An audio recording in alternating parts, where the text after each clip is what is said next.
আসসালামু আলাইকুম প্রিয় শিক্ষার্থীবৃন্দ, তোমরা কেমন আছো সবাই?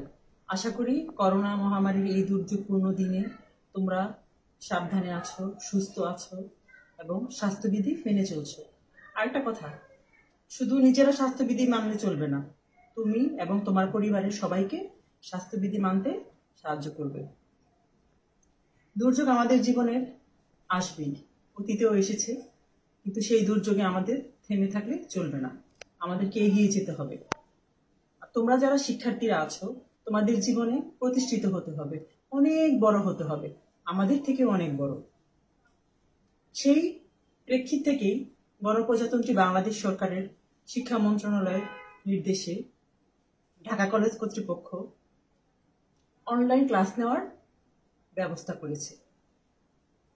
তারই ধারাবাহিকতায় আমি রেবেকা সুলতানা লিপি, সহকারী অধ্যাপক, ইসলামের ইতিহাস বিভাগ, ঢাকা কলেজ, ঢাকা, তোমাদের সামনে উপস্থিত হয়েছি অনলাইন ক্লাস নিয়ে। আশা করি আমার প্রিয় শিক্ষার্থীরা তোমরা সবাই ক্যাম্পাস এবং শ্রেণীকক্ষকে অনেক মিস করো, আমিও তোমাদের অনেক মিস করি। কিন্তু করোনার এই দিনে আমাদের এই প্রচেষ্টা, এই অনলাইন ক্লাস, আশা করব তোমাদের পড়াশোনাকে অনেকটাই সচল রাখবে। আমি আজ সম্মান তৃতীয় বর্ষের ইসলামের ধর্মীয় নীতি প্রতিষ্ঠানসমূহ এবং সাহিত্য ও বিজ্ঞানের ক্রমোন্নতি এই কোর্সটি পড়াবো। প্রিয় শিক্ষার্থীরা, তোমরা জানো এই কোর্সটি দুটি অংশে বিভক্ত। প্রথম অংশ হলো ধর্মীয় নীতি প্রতিষ্ঠানসমূহ এবং দ্বিতীয় হচ্ছে সাহিত্য ও বিজ্ঞানের ক্রমোন্নতি। আমি প্রথম অংশের ধর্মীয় নীতি ও প্রতিষ্ঠানসমূহের উৎস সম্পর্কে তোমাদেরকে আজকে পড়াবো। আশা করি তোমরা মনোযোগ দিয়ে আমার ক্লাসটি শুনবে। তাহলে চলো এবার আমরা ক্লাসে ফিরে যাই।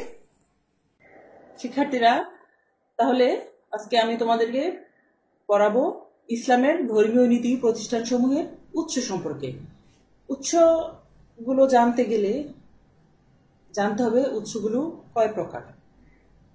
ধর্মীয় নীতি প্রতিষ্ঠানসমূহের উৎসগুলো আসলে দুই প্রকার, মৌলিক উৎস এবং সহায়ক উৎস। প্রথমে জেনে নিই মৌলিক উৎসগুলো কি কি। আল কোরআন, আল হাদিস, ইজমা এবং কিয়াস। সহায়ক উৎসগুলো সম্পর্কে আমি তোমাদেরকে পরে বলছি। মৌলিক উৎসের প্রথম উৎস হলো মহাগ্রন্থ আল কোরআন। তাহলে চলো আমরা আল কোরআন সম্বন্ধে জানি। প্রিয় নবী হযরত মুহাম্মদ সাল্লাল্লাহু আলাইহি সাল্লাম প্রচারিত দ্বীনি ইসলামের মূল উৎস হলো আল কোরআন। আল কোরআন আমাদের জীবনের পূর্ণাঙ্গ জীবন বিধান। ইসলামী জীবন ব্যবস্থার মূল প্রেরণা এবং উৎস দুটোই হচ্ছে পবিত্র কোরআন। মহান আল্লাহর আদেশের ঐশী নির্দেশাবলীর সংকলনই পবিত্র কোরআন। দীর্ঘ 23 বছর ব্যাপী আল কোরআনের বিভিন্ন অংশ নাজিল হয়। বিশ্ব মানব জাতির পথ প্রদর্শক হিসেবে কোরআন অবতীর্ণ হয়।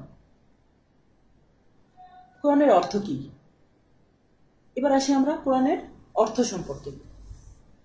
কোরআন শব্দটি করায়া ধাতু হতে উদ্বুদ্ধ হয়েছে, যার অর্থ সে কিতাবসমূহের সার সংগ্রহ এবং পৃথিবীর সর্বাধিক আবৃত্তিযোগ্য গ্রন্থ, যাতে মানব জীবনের বিভিন্নমুখী সমস্যা সম্পর্কে আলোচিত হয়েছে। কোরআন শরীফের অন্যান্য নামও প্রদত্ত হয়েছে, যেমন কালামুল্লাহ মানে কি আল্লাহর বাণী, আল কিতাব স্বয়ংসম্পূর্ণ গ্রন্থ, আল ফুরকান ন্যায় অন্যায় প্রভেদকারী, আল জিকর স্মারক, আল হিকমত জ্ঞান, আল শিফা নিরাময়কারী ইত্যাদি। এবার আসো আমরা মহাগ্রন্থ আল কোরআন কিভাবে অবতীর্ণ হলো সে সম্পর্কে জানি। হযরত মুহাম্মদ সাল্লাল্লাহু আলাইহি সাল্লাম হেরা পর্বতের গুহায় নির্জনে নিজেকে আল্লাহর ধ্যানে নিমগ্ন রাখতেন। 610 খ্রিস্টাব্দে রমজান মাসের লাইলাতুল কদরের রাত্রিতে যখন গভীর ধ্যানমগ্ন ছিলেন, তখন হযরত জিবরাইল আলাইহিস সালাম নবীজির সামনে উপস্থিত হয়ে হযরত মুহাম্মদ সাল্লাল্লাহু আলাইহি সাল্লামকে পড়তে বলেন। হযরত মুহাম্মদ সাল্লাল্লাহু আলাইহি সাল্লাম 3 বার বলার পরেও উত্তরে একই কথা বললেন, তিনি বললেন তিনি পড়তে পারেন না। এরপর হযরত জিবরাইল আলাইহিস সালাম হযরত মুহাম্মদ সাল্লাল্লাহু আলাইহি সাল্লামকে সজোরে বাহুপিষ্ট করেন এবং পড়তে বলেন। তখন হযরত মুহাম্মদ সাল্লাল্লাহু আলাইহি সাল্লাম পবিত্র দূতের সাথে পাঠ করেন, আপনি আমার প্রতিপালকের নামে পাঠ করুন। সূরা আলাকের প্রথম 5টি আয়াত হযরত মুহাম্মদ সাল্লাল্লাহু আলাইহি সাল্লামের নিকট প্রথম নাজিল হয় এবং তিনি নবুয়তের গুরুদায়িত্ব গ্রহণ করেন। এবার আমরা বলি কোরআনের বিন্যাস সম্পর্কে। শিক্ষার্থীরা, তোমরা জেনে থাকবে মহাগ্রন্থ আল কোরআন একদিনে নাজিল হয়নি। হযরত মুহাম্মদ সাল্লাল্লাহু আলাইহি সাল্লামের 40 বছর বয়স হতে আরম্ভ করে তাহার উফাত দিবস পর্যন্ত দীর্ঘ 23 বছর কোরআন শরীফের বিভিন্ন অংশ ক্রমে ক্রমে অবতীর্ণ হয়। কোরআন শরীফের বিভিন্ন অধ্যায় রাসূল করিম সাল্লাল্লাহু আলাইহি সাল্লামের ব্যক্তিগত নির্দেশনায় বিন্যস্ত হয়েছিল। যখনই হযরত জিবরাইল আলাইহিস সালাম কোরআনের কোনো আয়াত নিয়ে আসতেন, তখনই নবী করিম সাল্লাল্লাহু আলাইহি সাল্লাম সাহাবীদের মধ্যে কোনো না কোনো লিপিকারককে ডেকে সে আয়াত লিখে রাখতে বলতেন। কোরআন লিপিকারকদের মধ্যে যায়েদ বিন সাবিত রাদিয়াল্লাহু আনহুর নাম উল্লেখযোগ্য। অধিকাংশ আয়াতের লিপিকারক তিনি। পবিত্র কোরআন শরীফ 114টি অধ্যায় বিভক্ত। প্রত্যেকটি অধ্যায় এক একটি সূরা বলে পরিবিদিত। সকল সূরা সমান দীর্ঘ নয়। কোরআন শরীফের শেষ 35টি সূরা ব্যতি রেখে অন্যান্য সূরাগুলি রুকুতে বিভক্ত। রুকু আয়াতে বিভক্ত। কোরআন শরীফের বৃহত্তম সূরা আল বাকারা, যার আয়াত সংখ্যা 286 এবং ক্ষুদ্রতম সূরা হচ্ছে সূরা আসর, যা 3 আয়াত বিশিষ্ট। বিসমিল্লাহ ব্যতীত একমাত্র সূরা তওবা। কোরআন শরীফ 30টি সমান অংশে বিভক্ত। প্রত্যেকটি অংশের নাম পারা। পবিত্র কোরআনের সূরাসমূহ মাক্কি ও মাদানী 2 ভাগে বিভক্ত। মাক্কি সূরার সংখ্যা 92টি আর মাদানী সূরার সংখ্যা 22টি। মাদানী সূরাগুলো মাক্কি সূরা থেকে কিছুটা দীর্ঘতর। আল্লাহর একত্ববাদ, ঐশী গুণাবলী, মানুষের নৈতিক কর্তব্য, হাসরের দিবস প্রভৃতি বিষয় মাক্কি সূরাসমূহের বিষয়বস্তু। নামাজ, রোজা, হজ ব্রত তথা বিভিন্ন বিধিনিষেধ, এক কথায় সামাজিক, রাষ্ট্রীয়, ধর্মীয় এবং প্রয়োজনীয় সকল কিছুই মাদানী সূরায় আলোচিত হয়েছে। কোরআন শরীফের বিভিন্ন আয়াত আমাদের সামাজিক, ধর্মীয়, অর্থনৈতিক ও আন্তর্জাতিক জীবনের বিভিন্ন সমস্যা সমাধানের নীতি নির্দেশ করে।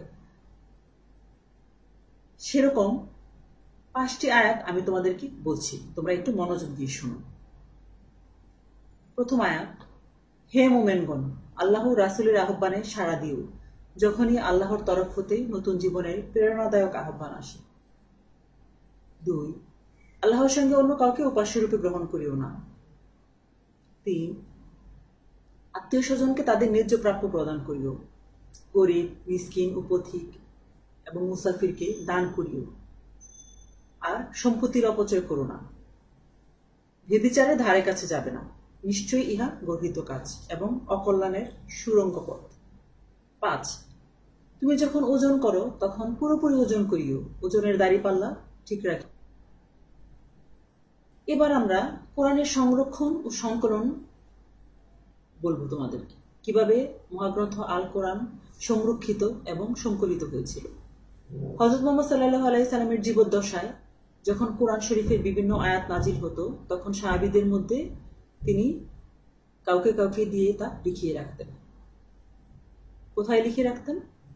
তালপাতা, চামড়া, পাথর, ছাগলের কাঁধের হাড় এবং কিছু গাছ কর্তৃক তৈরি কাগজের উপর। আবার অনেক সাহাবী মুখস্থ করে রাখতেন। এভাবে লিখিত ও হাফেজদের স্মৃতিতে কোরআন শরীফ সংরক্ষিত হতে লাগলো। মুহাম্মদ সাল্লাল্লাহু আলাইহি সাল্লামের জীবদ্দশায় সম্পূর্ণ লিখিত অবস্থায় কোরআনের কোনো অস্তিত্ব ছিল না। তিনি জীবদ্দশায় কোরআন সংকলনের প্রয়োজনীয়তা অনুভব করেন নাই। তখন তা সম্ভব ছিল না, কারণ তখন কোরআন নাজিল হওয়া শেষ হয়নি। হযরত মুহাম্মদ সাল্লাল্লাহু আলাইহি ওয়াসাল্লামের মৃত্যুর পরই কোরআন সংকলনের সম্ভব ছিল এবং তা হয়েছিল। হযরত মুহাম্মদ সাল্লাল্লাহু আলাইহি ওয়াসাল্লাম উফাতের পর প্রথম খলিফা আবু বকর রাদিয়াল্লাহু আনহু ভণ্ড নবী মুসাইলামার বিরুদ্ধে এক অভিযান প্রেরণ করেন। কত সালে সেটি? 633 খ্রিস্টাব্দে ইয়ামামা নামক স্থানে। এবং আমরা জানি যে এটাকে বলা হয় ইয়ামামার যুদ্ধ। ইয়ামামার যুদ্ধে 70 জন কোরআন হাফেজ নিহত হন। ফলে খলিফা উমর রাদিয়াল্লাহু আনহু কোরআন শরীফের একটি প্রামাণ্য লিপি সংকলনের প্রয়োজনীয়তা অনুভব করেন।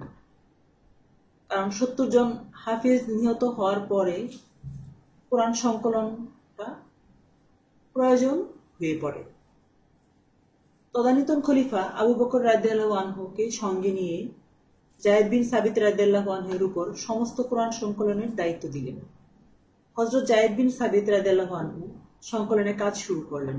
তিনি হাফেজ সাহাবীদের নিয়ে কোরআনের প্রামাণ্য লিপি তৈরিও করে ফেলেন এবং এই হচ্ছে কোরআনের প্রথম সংকলন। প্রথম খলিফা আবু বকরের মৃত্যুর পর ইহা হযরত ওমর রাদিয়াল্লাহু আনহুর তত্ত্বাবধানে চলে যায়।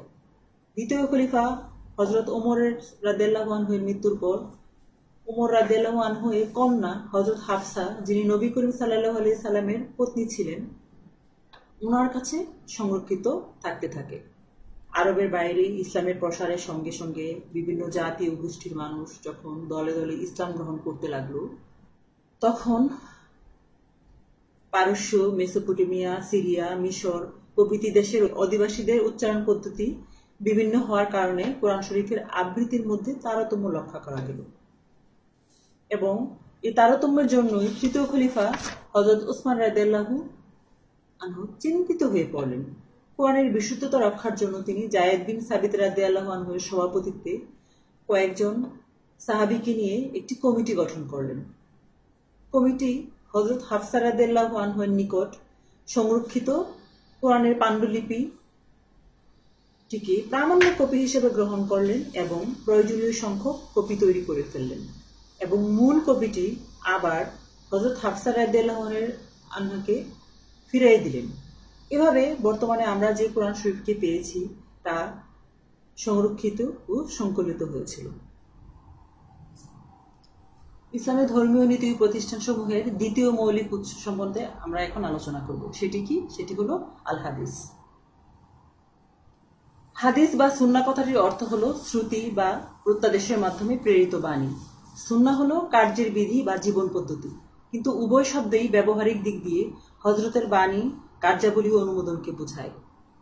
এক কথায় হাদিস হলো সুন্নাহর লিখিত রূপ। হাদিস তিন প্রকার: কল, ফিল, তাকরির। কল হাদিস কি? হযরতের বাণী। ফিল হাদিস হলো হযরতের আচরণ। তাকরির অন্যের আচরণের প্রতি সমর্থন। প্রত্যেকটি হাদিসের দুইটি অংশ থাকে: সনদ, মতন। সনদ বলতে কি বোঝায়? সমর্থন। আর মতন হলো বিষয়বস্তু।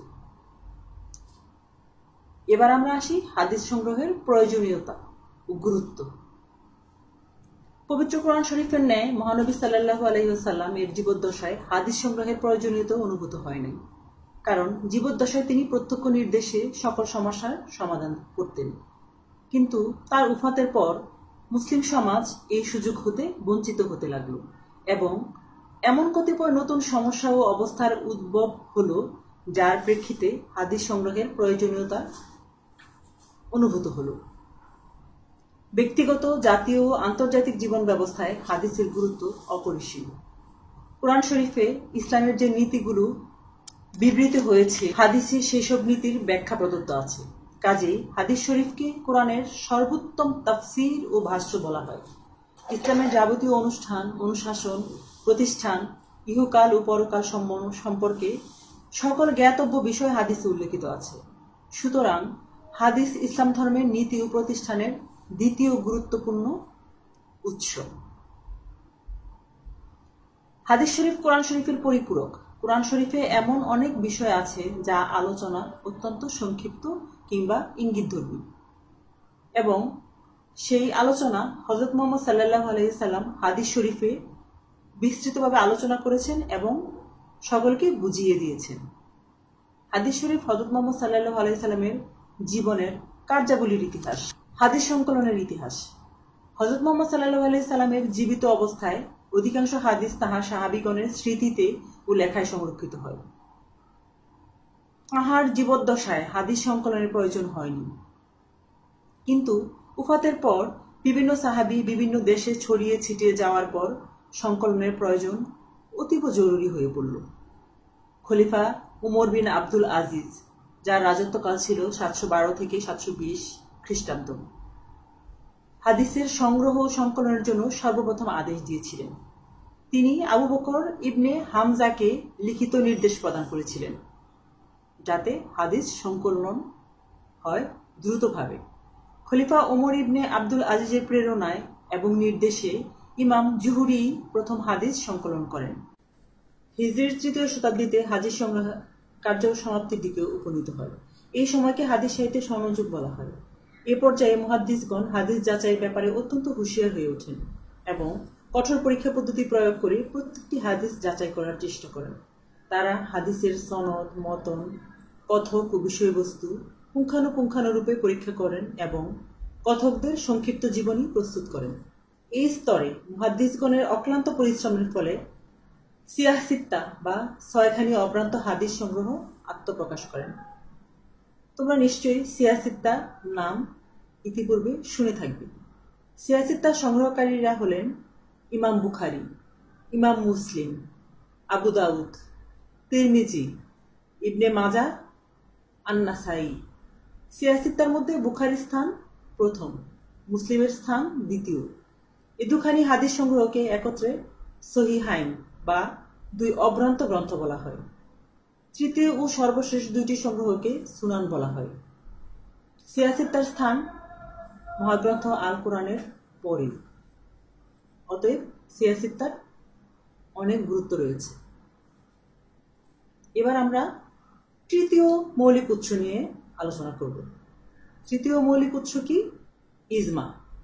ইজমার সাধারণ অর্থ হলো কোনো বিষয়ে ঐকমত প্রকাশ করা। কোরআন ও হাদিসে স্পষ্টভাবে উল্লেখ নাই এমন বিষয়ে সমাধানের জন্য ইজমার প্রয়োজন হয়। হযরত মুহাম্মদ সাল্লাল্লাহু আলাইহি ওয়াসাল্লামের বাণী এবং কোরআন শরীফ ইজমার প্রয়োজনীয়তা স্বীকার করে। মুসলিম সমাজে ঐকমত সম্পর্কে হযরত মুহাম্মদ সাল্লাল্লাহু আলাইহি সাল্লামে বলেন, আল্লাহ তাআলা কোনো ভ্রান্তিতে আমার অনুগামীদের একতাবদ্ধ করেন না এবং আল্লাহর হস্ত সমাজের উপর প্রসারিত এবং যে কেউই নিজেকে বিচ্ছিন্ন করবে সে দোজখের আগুনে নিক্ষিপ্ত হবার জন্য তা করবে। যে ব্যক্তি সমাজ থেকে সামান্যতম সরে দাঁড়াবে সে ইসলামের বন্ধন হতে নিজেকে বিচ্ছিন্ন করে ফেলবে। শিক্ষার্থীরা, এবার আমরা ইজমার প্রকারভেদ সম্বন্ধে জানব।